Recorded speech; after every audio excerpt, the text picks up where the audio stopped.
everyone knows Neith, and I'm not opening her exhibition, I'm just saying hello and welcome, but I did just want to share with you, I had a meeting with Neith in, I think it was June this year, when we were speaking about, she was looking for a space for her masters, and all her work is kind of coming together, and she knew about this space that was accessible.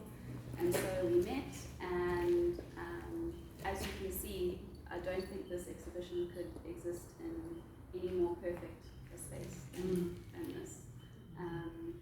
So congratulations, Neith.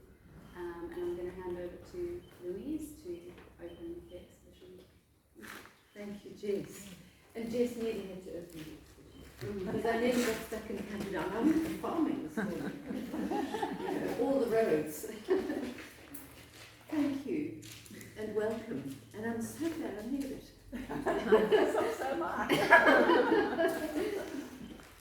So, this multimodal and multidisciplinary body of work entitled Material Agency in the Anthropocene forms part of Neith's MA practice-led final submission. And I don't intend to explain her academic endeavours. Neith's artistic statement is clear. The work speaks for itself, and I urge you to talk to the artist herself. I'm interested in the more subtle layers of meaning and intention that, for many, invariably surface in the process of sustained artistic practice, whether it's for a degree or not. When Neith began her studies with the CBA, she spoke about wanting to resurrect and revitalize her artistic practice after more than 3 decades of having directed her creative energy into teaching art, design, and science to high school learners. Almost without exception, and I'm sure there are lots of lecturers here who might agree with me, might disagree with me, almost without exception, students who return for postgraduate study after having developed expertise in other work areas have many objectives. And some are implicit and stashed in their secret artistic coat pocket. Make no mistake, I believe academic exploration is helpful in that we are asked to think and question and account for ourselves. But some of our deeper artistic yens defy mere academic box ticking and, if given space, find a way of revealing themselves. So for Neith, an important personal intention was to reclaim her creativity for herself, to rediscover and find new ways of articulating her artistic voice. Being tech-savvy, she started with the idea of exploring physical and virtual realities in a curated art exhibition at the Durban Art Gallery. Jenny, you were central. Then COVID happened. And for a time, none of us ventured anywhere, which put paid to any public curated anything. All we could do, any of us, was to curate ourselves in the space we had. On her home property, where building construction was underway, Neith was surrounded by ubiquitous building materials with which she started experimenting.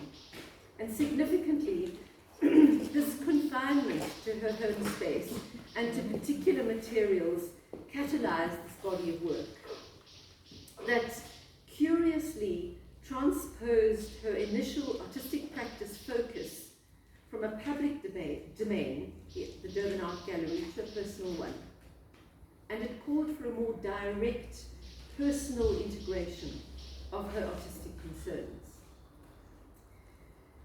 Since her undergraduate studies in the 80s, Neith has always worked in a multimodal manner, always choosing 3-dimensional construction over, for example, painting, printmaking, and or drawing, and any other media. Tellingly, 3-dimensional construction calls for a particular somatic engagement with materials.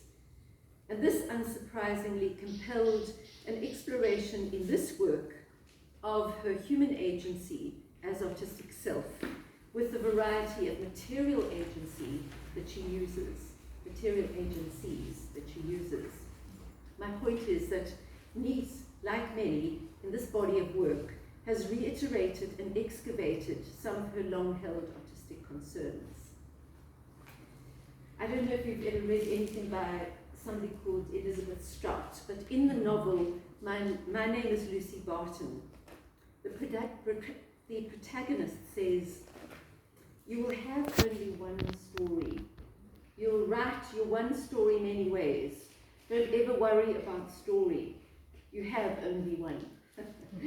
Jenny Heath, if any of you remember her from the Fine Art Department in Pietermaritzburg, said something similar to me once, that for those of us who work over decades, we are drawn to a handful of the same images and ideas, despite many of us thinking our practice dramatically diverges.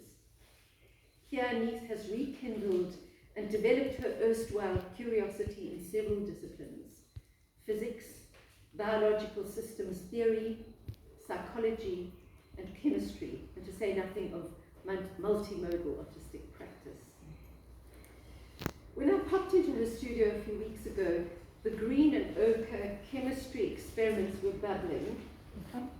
Neith, clearly in her element, led me from these to examine the progress of the mycelia in the garden, which formed part of the cairn of lithic fragments. Then to see her tubular cotton gauze construction, all of these in progress in and around her living and studio space. What I witnessed, or what revealed itself, was evidence of Neith's realization of her yen to resurrect and revitalize her artistic practice. And this can be an unspoken and priceless offshoot of the journey of an MA, to get us going as artists, to make and live and breathe what we love, to see differently and to make differently. And that, in the non-academic arena of personal achievement, in my view, deserves the cum laude. Thank you, and I declare this exhibition open.